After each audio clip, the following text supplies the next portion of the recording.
Good morning, everyone, and welcome to the European crossover webinar. And we've seen the euro come back a little bit. Actually, it was doing that since yesterday's session. But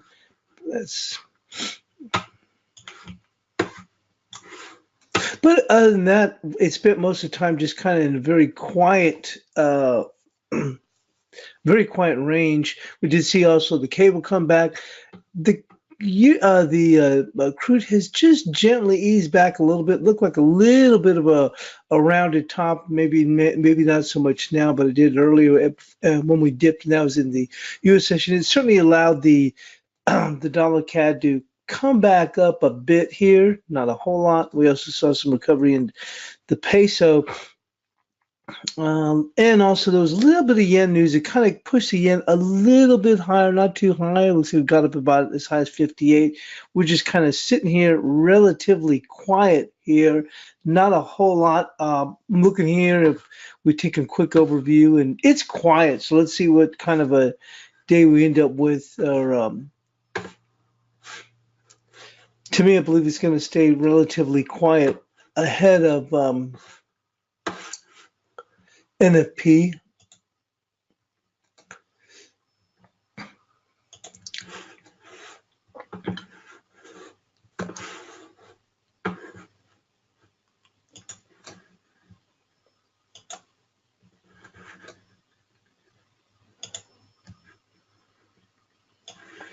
I posted this in the room. We had a little gravestone doji here on the 2-hour, and that pushed us lower. But you know what? Not a whole lot lower. And I'll tell you what. I've taken a little short in the Aussie yen, and it didn't. You know, I made a few ticks, and boy, a few ticks is exactly what it was, because we didn't even move that much, and it didn't move correspondingly to the same tune as the S&Ps did.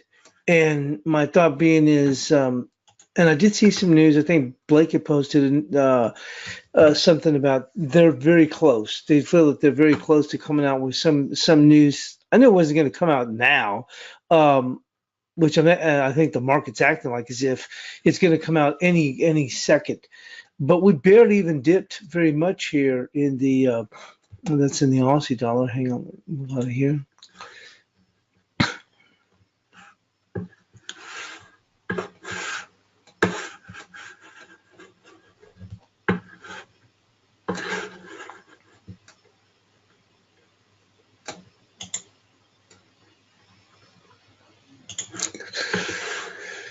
But it was here in the Aussie yen, and boy, it did not dip very much at all. But they're acting like as if at any second they're gonna blast out a news headline, and I can certainly see why. The concern is this thing will probably rip if they do. I don't think they would. Maybe they would come in over the weekend. Maybe they would do it on the Friday, but I didn't think it was going to come at that moment. But I thought the market was a little bit overdone here, and I'm talking about as if any second the news was going to pop out. We did go to come back, but we stayed in a relatively tight range here. I mean, very, very tight here with the Aussie yen.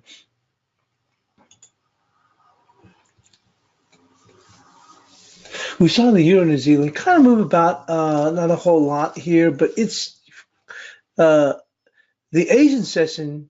Depending on what neck of the woods you're in, for me it would have been in the evening, but was relatively quiet compared to the way it's been. We've seen some very, very nice movement in the Asian session over the last few days. Obviously, we've had news, but things have already started to quiet down ahead of NFP. Even for it being relatively quiet, it was still a little bit too quiet, almost no action. So let's go and move back into the main screen, and we'll get into the news.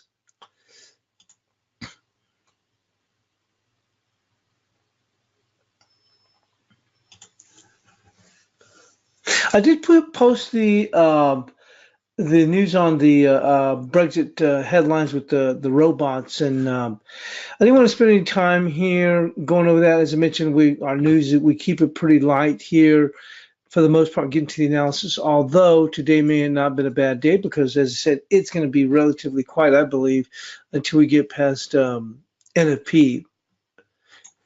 may stay quiet. I think NFP, as I said over the last couple of days, I think it's going to be fairly volatile as we jump all over the place, and I think there'll be some legitimate swings here as the market tries to figure out what it wants to do.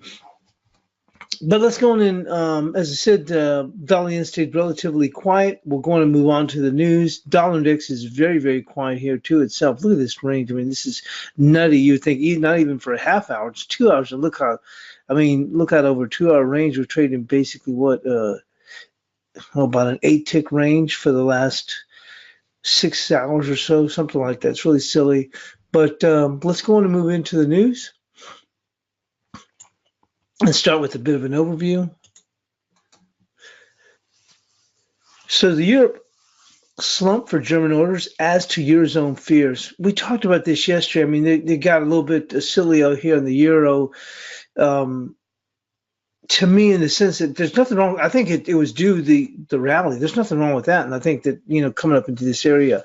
But one of the things my concern was, and that's what I was talking about legitimately, is if we get a good NFP, I don't think the NFP is going to be as good. And we did see that reflected in the ADP later on in the morning.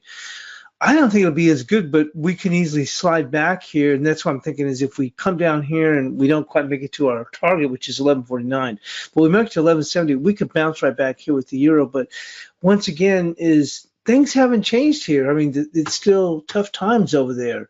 But anyway, let's go on.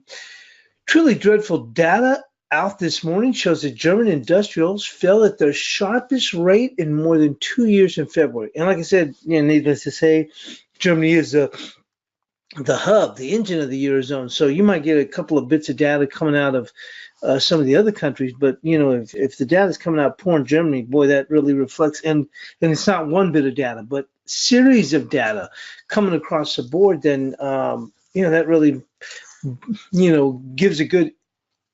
is indicative what the overall, situation is over there. But anyway, it fell to the sharpest rate in more than 2 years in February, hit by a slump in foreign demand, with Brexit uncertainty a possible contributory factor. Contracts for German goods slumped by fully 4.2%, double the rate of decline in January. While monthly industrial order data are highly volatile, this was added to the concerns that the Eurozone's largest economy has had a weak start to the year and suggests that more bad readouts are yet to come.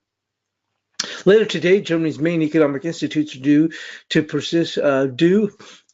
present the revised GDP growth forecast, while the ECB will publish its account of the March Governing Council meeting, at which it pushed out the timing of its first post-crisis hike rate this year. The talks of a Brexit compromise are expected to resume today on a technical level between the terms of the teams of the British PMA and Labour leader Jeremy Corbyn after yesterday's first encounter, which was inconclusive, but at least did not end in overt acrimony. Corbyn said he had raised, albeit in a guarded way, the possibility of a second referendum to confirm backing for a final Brexit compromise, but there's no sign yet of May warming to that. Equally, there was no visible movement on whether the UK should remain in a customs union with the EU, a key Labour demand. Conservatives on whether the UK should remain in a customs union with the EU, a key Labour demand. Conservative voices today are raising the idea of a temporary customs union with the EU, although it's not clear what the EU would agree to such an arrangement. Likewise, an exclusively domestic debate about what kind of Article 50 extension the UK might need is in full flow this morning without any reference to what Brussels might actually accept.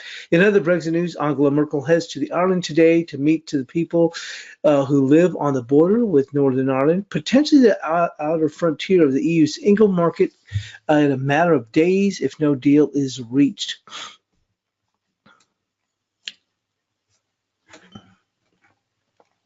And the latest rally in world equities mostly held up overnight as more positive noises about an imminent U.S.-China trade deal emerged. But the incoming economic numbers from Europe and the United States refused to play ball. Germany's industrial orders plunged to 4.2% in February, according to data releases early on Thursday, undermining hopes of a new year manufacturing rebound in Europe's biggest economy. While the data series is a noise from month to month, it reinforces a glum picture for European industry and the European Central Bank's newfound dovishness. European stock futures were lower ahead of the open, and 10-year German bond yields slipped back below zero after a brief pop back into positive territory on Tuesday. Euro-dollar held steady above 12.30, although Shanghai stocks pushed earlier on reports that the latest trade talks in Washington were nearing a deal that would give China until 2025 to meet demands on market purchases, access, and foreign ownership rules. The rest of the major bourses stuttered. Japan and Seoul were little changed, and Hong Kong was in the red. While the S&P nudged higher on Wednesday, with two-thirds of the stock now they're back above the 200-day moving average. U.S. stock futures were flat first thing. 10-year Treasury yield slipped back above 2.5%. The 3-month to 10-year yield curve remained in positive territory. So we have German February industrial orders. We talked about that. Q4, let's see. Mexico March consumer confidence. So let's go on and move on. And on to our FX story. As I said, we only covered one story there. I do have the story here that I posted in the room. Probably could be a nice little read, but I didn't want to spend any time here, although the markets are relatively quiet. We'll see how the analysis goes. Yen trades eases on trade optimism. Sterling edges up after Brexit. The yen eased and the euro held firm to the dollar on Thursday as hopes of a trade deal between the U.S. and China lifted risk appetite globally, while the sterling gained after the UK Parliament approved legislation to seek a Brexit delay. The safe haven yen touched a two-week low of 11.57.5 yen against the dollar late on Wednesday. The euro was up 1/10% to 12.40. The single currency had fallen to its lowest levels in more than 2 weeks on Tuesday and neared 111.77, which if broken would send the currency to its weakest level since June of 2017. Trade talks between the United States and China made good headway last week in Beijing, and the two sides aimed to bridge differences during talks that could extend beyond 3 days this week, White House Economic Advisor Larry Kudlow said. He said China recognized problems for the first time during the talks, and the U.S. has raised for years, referring to the intellectual property theft, forced transfer of technology from the U.S. companies doing business in China and others. The White House also announced President Trump will meet later on Thursday with Chinese Vice Premier Liu He in Washington. So once again, that's kind of keeping things looking positive. Certainly gained on Wednesday, a PMA sought a Brexit compromise with opposition leader Jeremy Corbyn in the last-ditch effort to end a national crisis. The lower house of British Parliament approved legislation which would force May to seek a Brexit delay to prevent a disorderly departure. The pound last stood at 31.70. On the whole, there's a risk-on mood in the market. Upticks in Chinese data and headlines on progress in U.S.-China trade talks are behind the sentiment, said Kiyosuke Suzuki. But the market has already priced in expectations that Washington and Beijing will soon reach a deal, and so it's questionable how much further currencies can move. U.S. economic data published on Wednesday fell short of market expectations. Services sector activity hit a more than 19-month low in March, and private payrolls grew less than expected. As I told you, I was looking yesterday. I'm thinking that this N&P won't be as good. I don't think it's going to be bad, but I don't think it's going to be as anywhere good as people think. It looks like traders have decided to downplay some weak U.S. data for now, at least until the non-farm payroll report due on Friday, and to focus on positive things and developments, said Keigo Suzuki. And lastly, positive risk sentiment helped boost the commodity-linked currencies of Aussie and New Zealand dollar. So let's go and move on to the analysis, and that's my thinking. We mentioned about the Germany thing, and I was saying, okay, it's okay to come off the lows, and they have, but the whole Germany thing and this data has been coming weaker over the last couple of months, and and not only that, it just seems to be gaining momentum. That's the problem. I mean, one thing, you get some big bad data, but it seems to be even having its own propulsion, where it's even gaining and further, not only further traction, but even gaining with further momentum to the downside. And hence why I think Friday could be really tricky in the sense that, and I'll pull up the euro here. Obviously going to be starting here with the euro. I think it'll be volatile, but for good reason, in the sense that I think we could come down. Okay, we get the data, and I don't think it's going to be great, but we'll see how it comes. So let's say we slide back down here, we slide below 12, but they hold here a bit. Okay, so we start to get a rebound, but then once again, I don't know. Depending on how this China news, we may try and stay risk on until then. But whether it's on Friday or whether it's on Monday or Tuesday, if we get some kind of announcement, the euro may rally a bit on the whole China data. We might even play as part of that. My concern is I think we may end up with something similar to what we saw here, which is this big old jump only to turn around and slide all the way right back down again. And I think that may be the play because you may get something this if you look at this could be something similar to what we might see on Friday. So the euro slides back down. I don't think it's going to new lows. And remember, I had 1149. Well, unless the data comes in strong, we may not even get anywhere close to that. Maybe we only make it down to 1170s or whatever. But I'm thinking we might get something like this. Then we pop back, and if the market does want to keep its risk on thing about the U.S.-China trade talks and everything's looking rosy, we may see the euro continue to push higher as the dollar pairs back. And then we get the news and we come back up here and then we get a pop and then everybody's like, well, you know what? Things are still pretty woeful in the euro. And then we just start sliding back down and the dollar finds itself pushing back, maybe not back to new highs, but back in its range. And here we are stuck all over again. That's what I kind of think might play out and why I think that I think we're going to get some good volatility on Friday for different reasons as the market tries to figure out what it wants to do. So anyway, let's speaking of which, let's go on and move on with the euro here.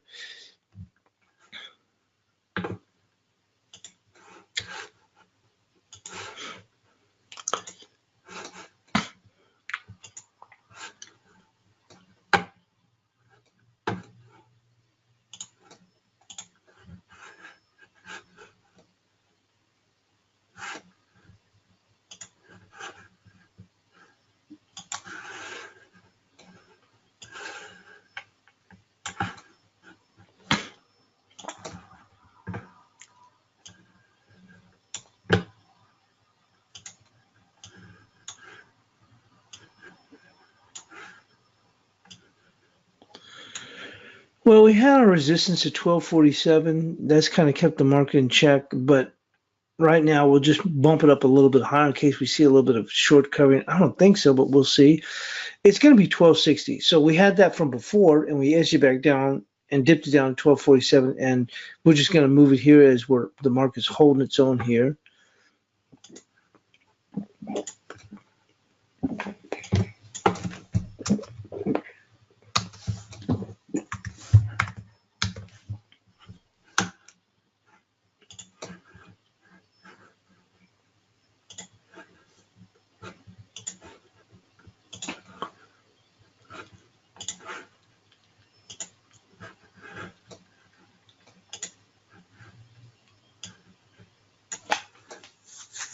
Well, support, I think we're going to go and keep support for now at the same, this 1211.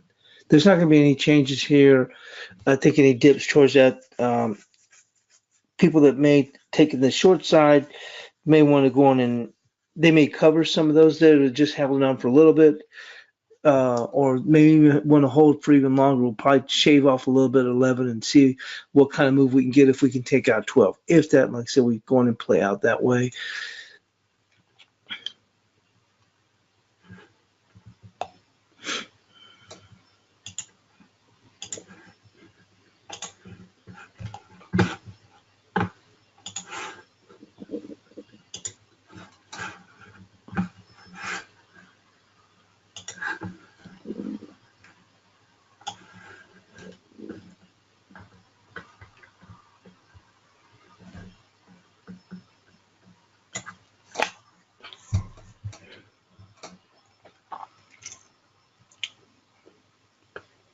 We had that story here, and I posted this in the room about the rage within the machine, Brexit headline, Blizzards overload the FX algos. Well, to me, I think it's getting pretty tough now to trade this cable, and I think it's just now we're just going to move just a little bit on short-term momentum. So with that being said, we're going to go with the resistance right there at 32.14. 32.14.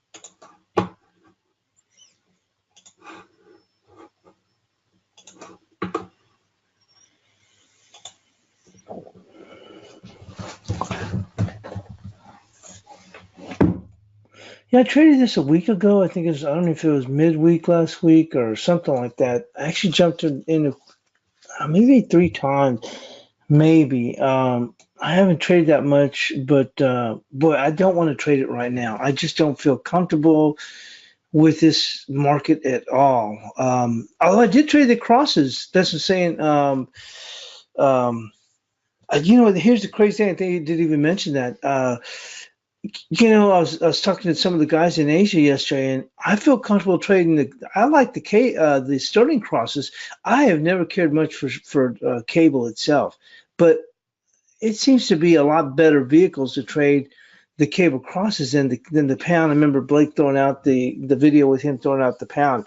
Heck, man, I'd rather trade these sterling crosses. I think Norman said the same thing. These sterling crosses are nice.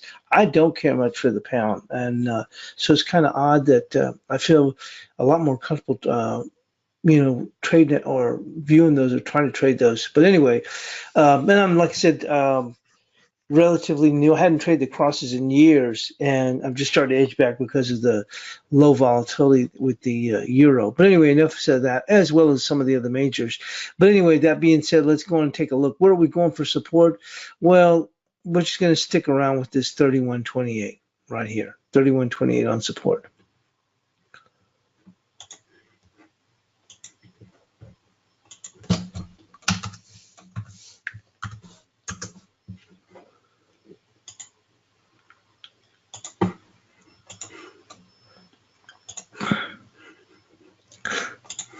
Mm-hmm.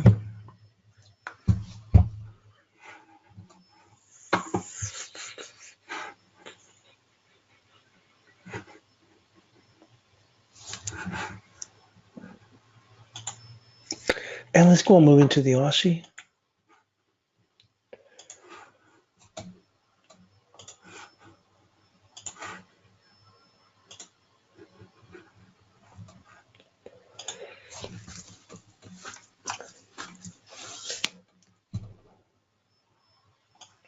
To me, it looks as if they're really buying into what Blake's been saying is that the Aussie isn't going to overall fare as well because when you look at what the S&Ps are doing, and I'm not going to move into there or jump over to the other chart. To me, it's made it a lot easier overall to move these back and forth because if I try and pull them all on the same page, I notice that I can't see if something's moving. So that's why now you see me moving from screen to screen because I used to have it all on one screen and I jump back and forth. But if we see something move while we're doing the webinar, I have no idea unless I happen to bump into or jump into that, click on that. So now I just keep them on the separate screen. So that's why we're going back and forth. But I'm looking over here at the S&Ps right now, and it's like we've had such a big move up in here, and obviously the most recent move is generated with what's these expectations of very successful U.S.-China talks. Well, the Aussie is going to be affected to a certain extent with that, although Blake's been saying, which I think all of us all agree, is that in the end the Aussie is going to end up suffering from that. Well, we're not even getting much of a bid. It looks like as if everybody's starting to buy into that and agree with Blake, and this Aussie just doesn't want to move much higher at all. So I think it was Steve, was it Steve or was Stelius was saying he thinks it's probably going to be the, I don't know if he said the sell of the century, but of the buy the rumor, sell the fact. Is that this probably won't even last long. Although I thought Blake made a very good point. I kind of agree with that. Is that it might stick around for a couple of days, but I don't know. I mean, this Aussie does not seem to want to reflect on that, so we may not really stick around for too long if we do get that bump on the headlines. And they're not playing into this headline. If you overlay the S&Ps with this, you'd see the S&Ps up in here, and the Aussie just like doesn't want to really have any part of this move higher. So let's go and take a look where we stand here. Now we're looking on here at the daily, and on a short-term basis, this resistance is coming in around 71.35. But remember that 42 has been key. I guess on some weaker data, we'll go with 71.82, but that's a long ways off here. So let's take a look here on this 2 hour. And I'm talking about if we were looking further out with N&P, if we saw the dollar pull back. For right now, there we go, 71.48. And there we go. No changes. Oh, on the lower end, well, I don't think we're going to give up a whole lot because of this. They're expecting some pretty good news, so we'll just move this down here to just not a whole lot, but in case they slide, I don't think there's not much chance of them sliding too much. And this isn't that far away, but we'll go with 70.69. Move that up just a bit. As news comes out that the deal is as a quote-unquote imminent. Let's go and move into the Kiwi.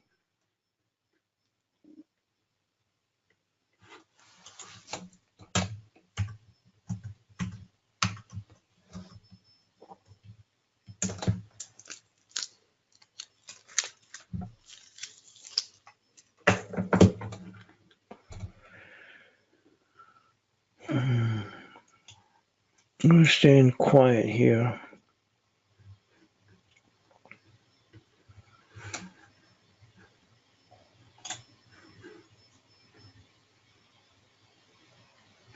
Here's that 32. I like that still for resistance and support. We put it at 52. Same thing here. Boy, this thing is trading very, very quiet. So we're going to remain the same here with the Kiwi. Let's now move into the Swissy.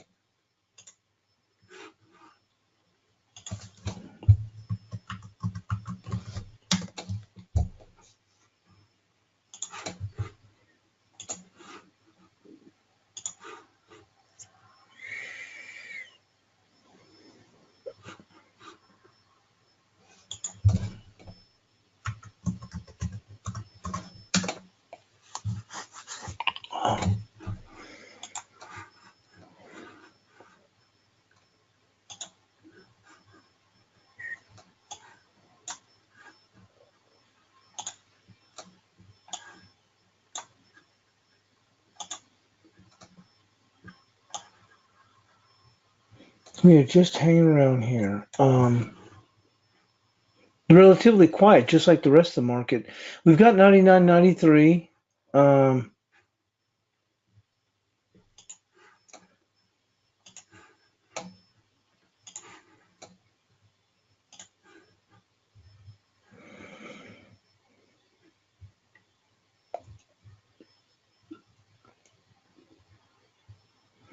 We're going to go and keep that 99.93. Boy, is it trading quiet. And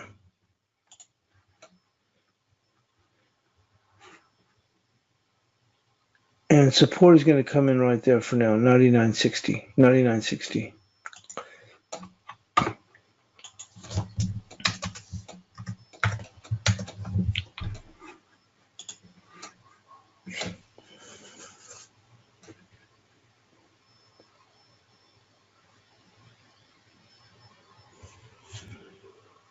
Certainly not a pair I care very much for. It doesn't seem to move. The thing that used to be very good about this was that it was a good, it was a canary in a coal mine for the dollar, and would lead the dollar. Thus, the canary in the coal mine. And over a year ago, it was a good leader for the dollar. About this time a year ago, it was actually breaking out higher. are starting to and led the dollar higher, the dollar index higher. And since then, it back in around July, it just started doing its own thing, and it started working lower, although the dollar wasn't moving lower, and the dollar continued to move higher. And the market, it doesn't even move very much, to be quite honest with you. We may end up removing this and just adding on another cross rate. I just don't see much value here, to be quite honest with you, with the dollar Swissy. Let's go and move in now to the dollar CAD. We may just do that and just add on another cross rate. Let's go on and move on to the dollar CAD.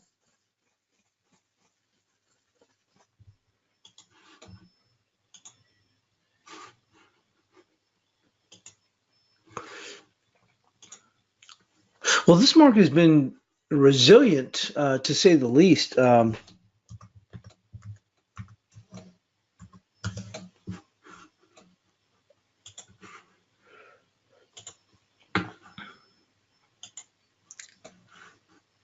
I thought it might have been susceptible to a dip here a couple of days ago. And boy, I thought I was looking at my chops, got a little bit too greedy with a bid at 32.93.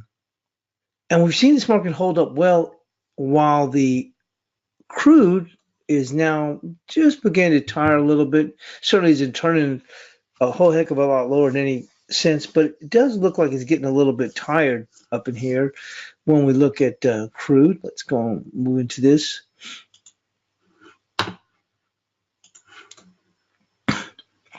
Looking at a daily, you don't see a whole lot here. But when we look at it here on a 2-hour chart,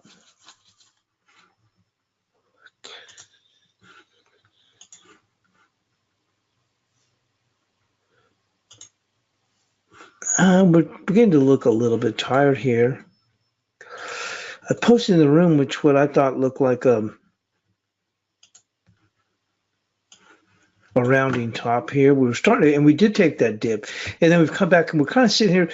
This market, I tell you what, I guess if you look at a little bit longer term basis, not way long term, I think we may just kind of hang around here. Although I think the market's susceptible, we may still get this slide here, which opened the door for the CAD to move higher.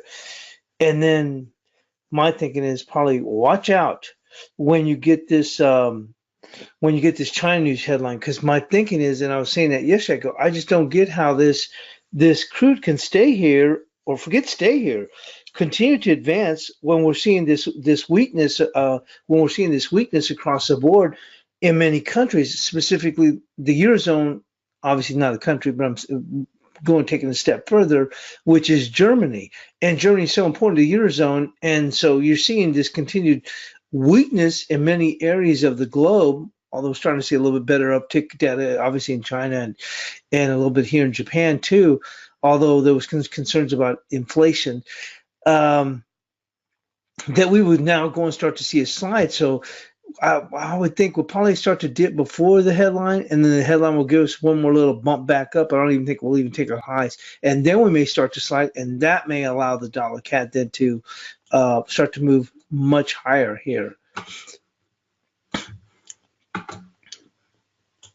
Speaking of which,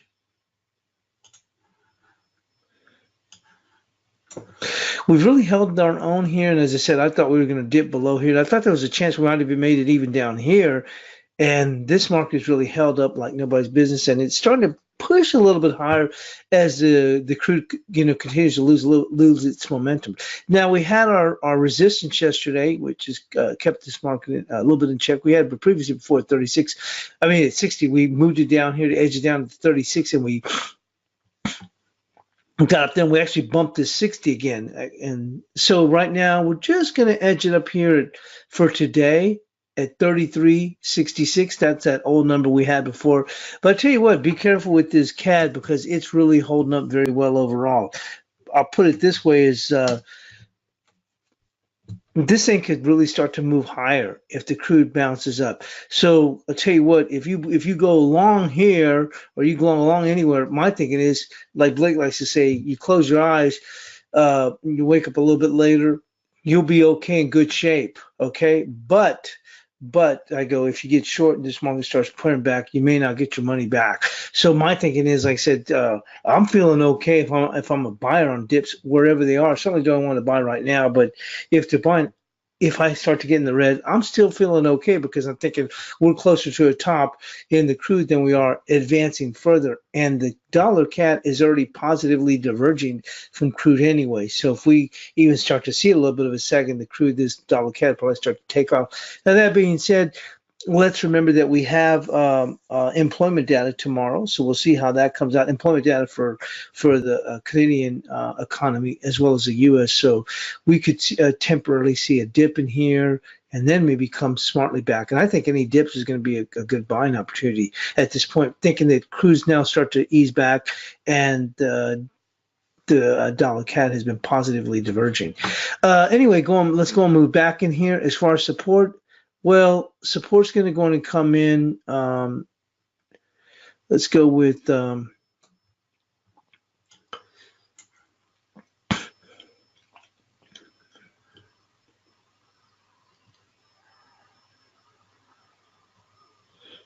let's go right here with 33.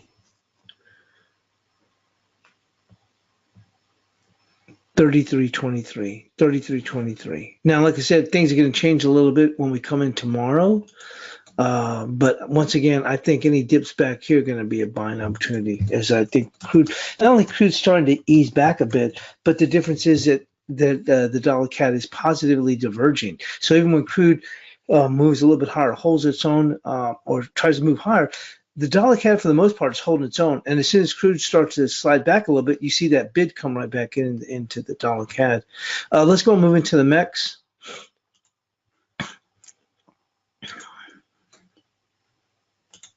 We talked about how volatile this market, and volatile in the sense that, boy, we've seen some moves pushing to the downside in extremes, pushing back to the upside in extremes, back to the downside intraday in extremes. Remember, see right in here, back up to the upside in extremes and come back down. It certainly looks like we're going to want to start to move higher now. We're starting to fight this lower move, and now we're pushing a little bit higher. For support,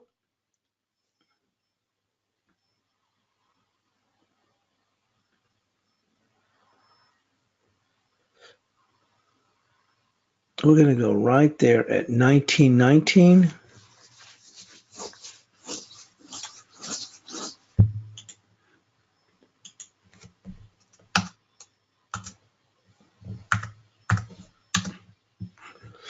Resistance, well, we're starting to get a little bit of a bid here.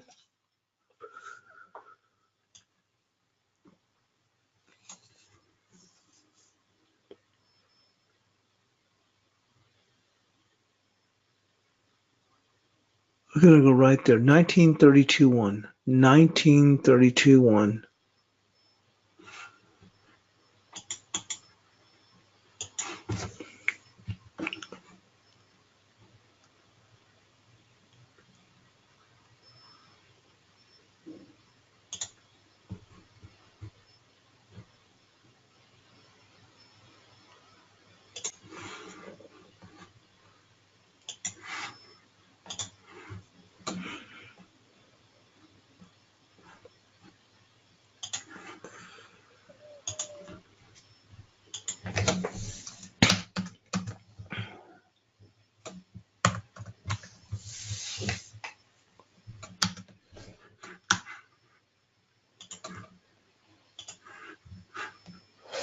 And the dollar yen.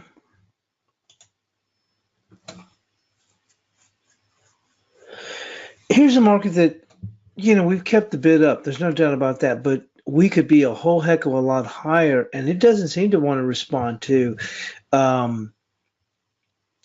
as much to the U.S.-China talks and all this risk on. It's no doubt about this. We've moved higher. We talked about this in the Asian analysis at the beginning of the week, that the tone on a short-term basis had changed.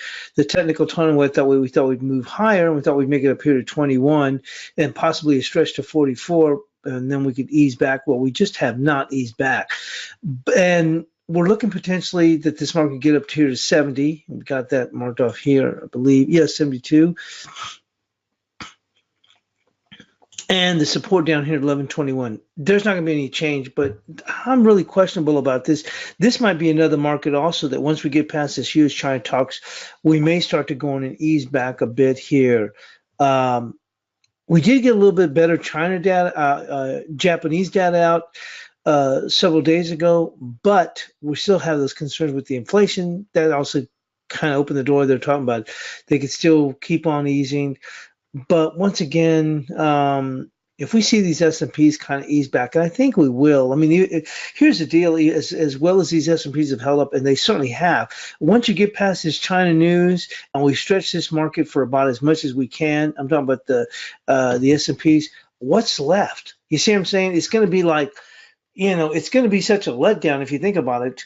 As far as if you're a bull and you're looking for any further news at the heights that the S&P is, what's going to take us even further?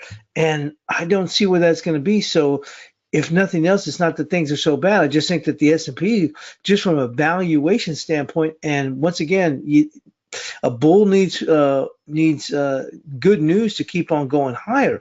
And I don't think we're going to get bad news, but we're just not going to have that impetus at the valuation levels that we are at the S&P to take it higher. And I think that in time, then we could see the yen come back down. Probably good value is going to be down here towards this 1060, probably 1050, about 100 pips lower. Not that we can't eventually move lower. We'll see how things are, but I would think that would be the case for starters. But once again, we'll see how we start here at this point. No changes in the dollar yen, though.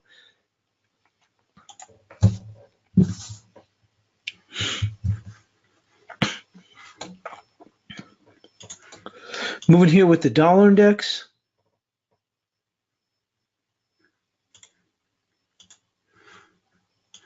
Well, no changes here either. We've got this, I think we moved it to this 97.28. Yep. And 96.92 right here for the dip. We even had this working even if it wanted to move a little bit lower. Let's just edge this down to 96.85. We get a little bit further follow through. I don't believe we will, but we'll see.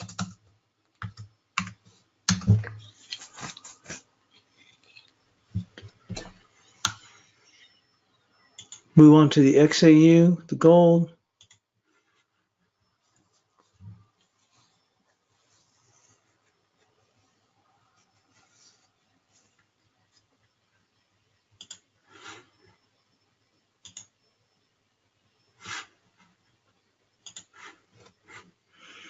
Gold's trading very, very quiet.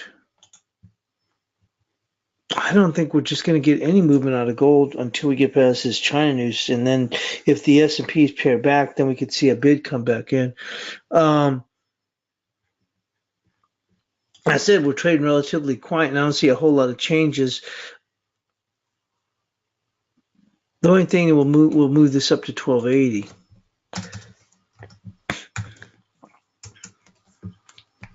And we'll keep this 1292. I don't see anything to change here really in gold. I don't really see it doing much of anything for right now.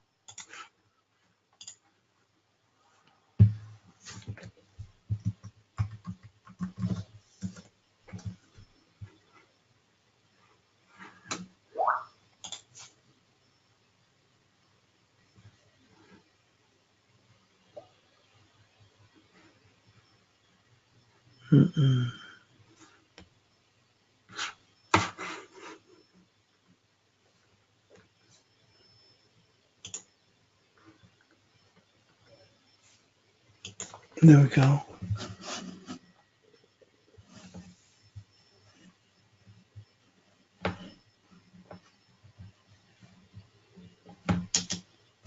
Just for a moment.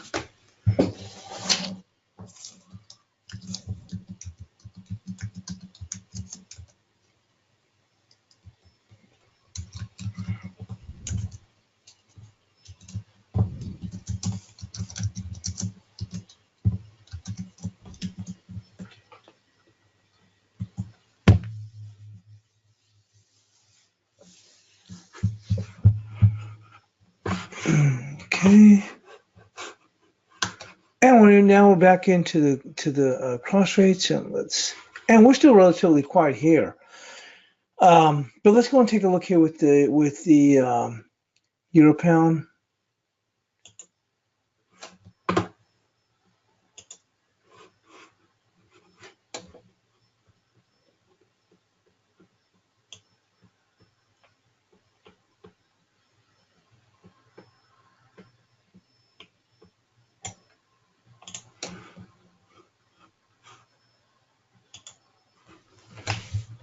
Well, we had 84.88 and 85.74.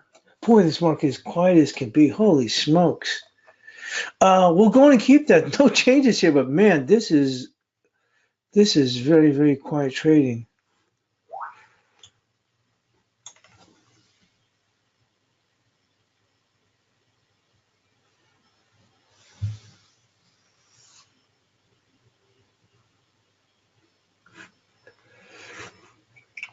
So no changes there.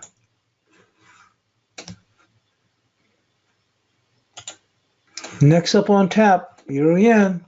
Let's see where we stand here.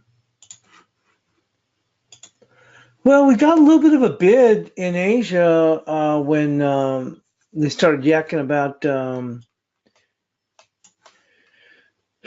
keeping up the easing and as usual, no changes, trying to find ways to cheapen up the money one way or the other. But we've lost that here, so we've kind of slid back a bit. We're going to go and see where we go here on this. Really going into NFP, we're probably going to latch onto this 25.60 on an extreme push here. Could even push a little bit higher, but things are going to stay the same in the here also because, like I said, relatively quiet day. Same thing, no changes here. 2,500, 25.58.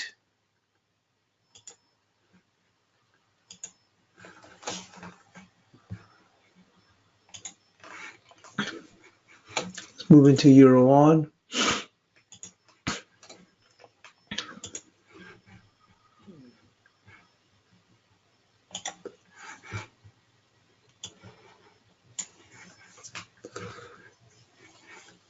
Well, right here at resistance, there's 58.06, 57.61 right here. Just pushing the edge right there. And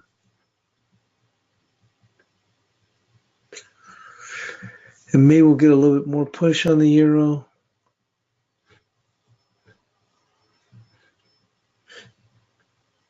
I'm going to keep that for now. Excuse me. Right there, if they want to nudge it up a bit. Hang on.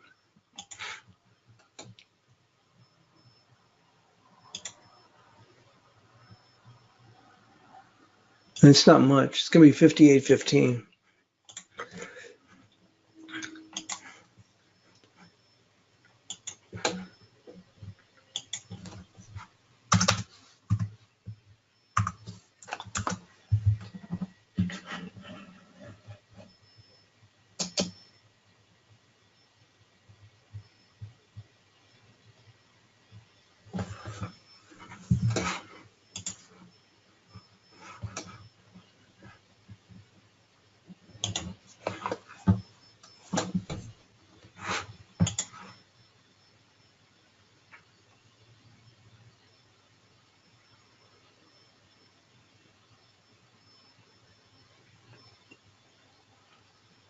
Support for right now. Boy, we're tightening it up a little bit, to say the least. It's going to be 57.77.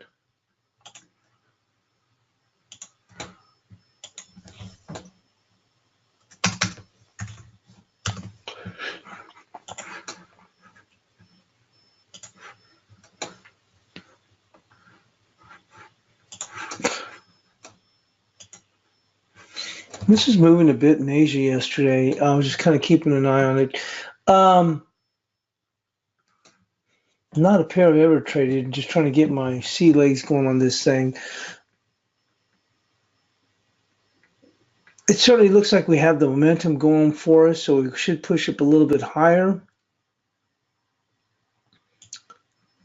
Right there. Let's see what kind of damage we do there.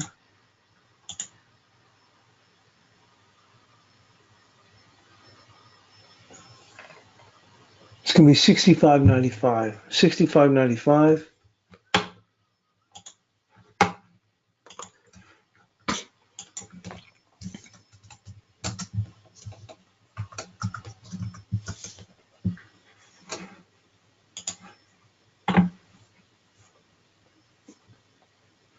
And support will come in right there, 65.44.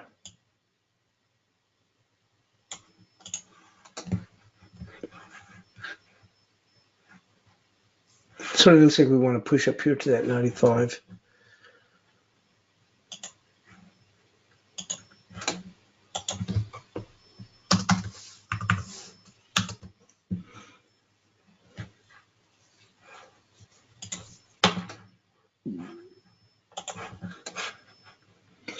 Oh, finally we're starting to give a little bit here in the ASEAN. There you go. I'm not short anymore. This is where I was really disappointed because I thought that I was looking at 79.16 and 79.06, and that's just on the quick dip.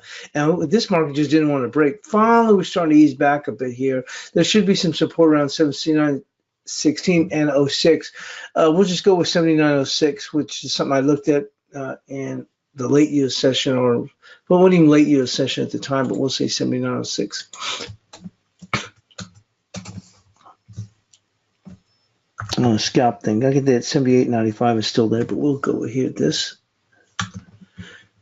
and keep that 79.56.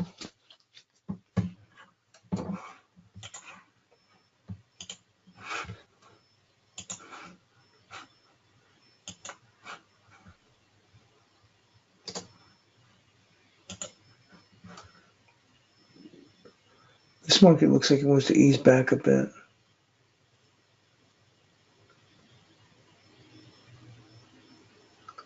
Right there at 46. Let's go 46.32.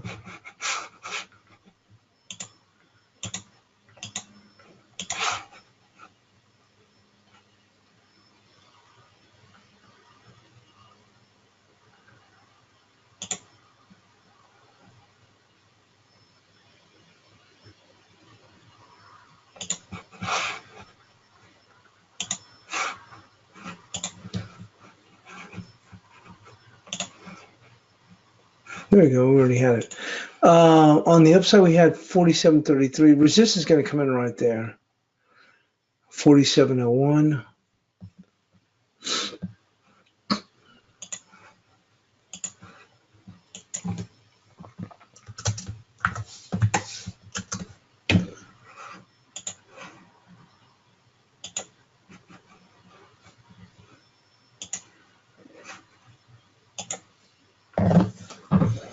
This looks like it can gain a little bit further here. And 86.45, a confluence in here with this trend line.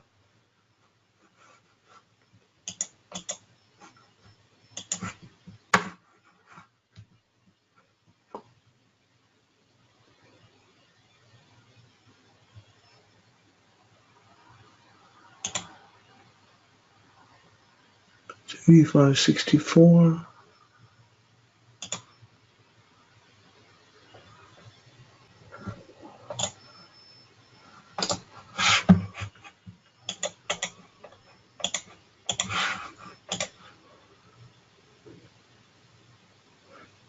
We'll call it 85.65. That might be a little bit of a stretch there, but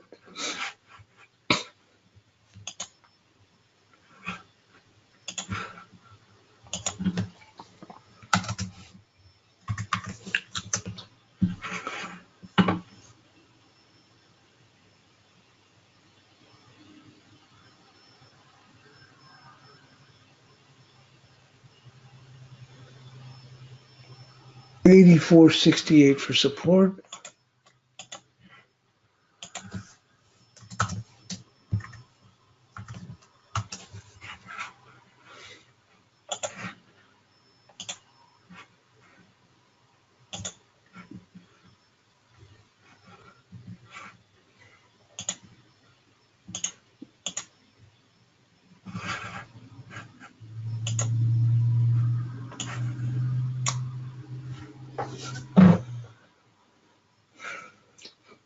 Boy, we're trading tight as could be. It's going to be 94.44.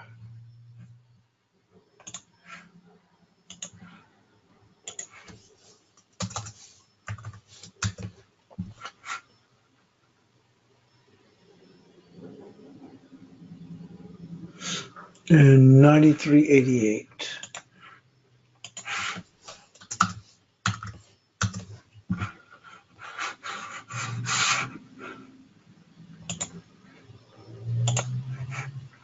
Okay, and there's the bias chart. We'll get that posted in the room. And thanks for joining us here on the European crossover webinar.